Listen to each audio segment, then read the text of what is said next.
ಆ ಸಂದರ್ಭದಲ್ಲಿ ಸರ್ಕಾರ ಅತಂತ್ರ ಪರಿಸ್ಥಿತಿಗೆ ಅನುಗುಣದಂತದ್ದೇನಿದೆ, ಫಲಿತಾಂಶ ಯಾರ ಪರವಾಗೂ ಬರಲಿಲ್ಲ. ಕಾಂಗ್ರೆಸ್ ಪಕ್ಷದ ಮನೆಯ ಬಾಗಿಲಿಗೆ ಹೋದಂತವರು ನಾವಲ್ಲ. ಇದೇ ಕಾಂಗ್ರೆಸ್ನ ದೆಹಲಿ ಹೈಕಮಾಂಡ್ 3 ಜನ ಪ್ರತಿನಿಧಿಗಳನ್ನು ಕಳಿಸಿದ್ರು. ದೇವೇಗೌಡರು ಮನೆ ಬಾಗಿಲು ತಟ್ಟದ್ದು, ನಾವು ಅವ್ರ ಮನೆ ಬಾಗಿಲು ತಟ್ಟಿರಲಿಲ್ಲ.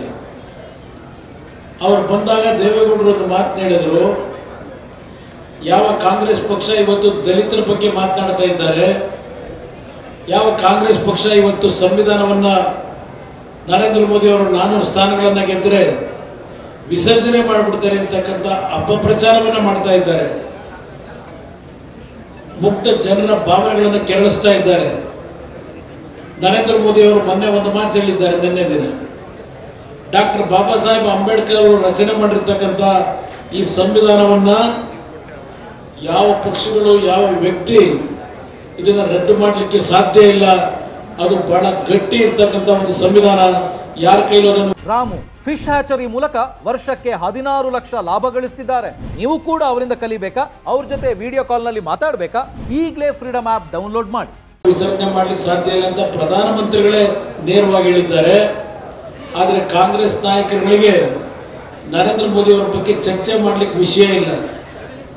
ಪ್ರತಿನಿತ್ಯ ಕಾಂಗ್ರೆಸ್ ನಾಯಕರುಗಳು ಸಂವಿಧಾನವನ್ನು ರದ್ದು ಮಾಡಿಬಿಡ್ತಾರೆ, ದಲಿತರಿಗೆ ಕೊಟ್ಟಿರ್ತಕ್ಕಂಥ ಎಲ್ಲ ವ್ಯವಸ್ಥೆಗಳನ್ನು ರದ್ದು ಮಾಡಿಬಿಡ್ತಾರೆ ಅಂತ ಹೇಳಿ ದಲಿತ ಸಮಾಜಗಳ ಮೇಲೆ ಈ ಒಂದು ಜನತಾದಳ ಬಿಜೆಪಿಯ ಮೈತ್ರಿಯ ಮನಸ್ಸನ್ನು ಕೆಡಿಸ್ತಕ್ಕಂಥ ಕೆಲಸಕ್ಕೆ ಕೈ ಹಾಕಿದ್ದಾರೆ.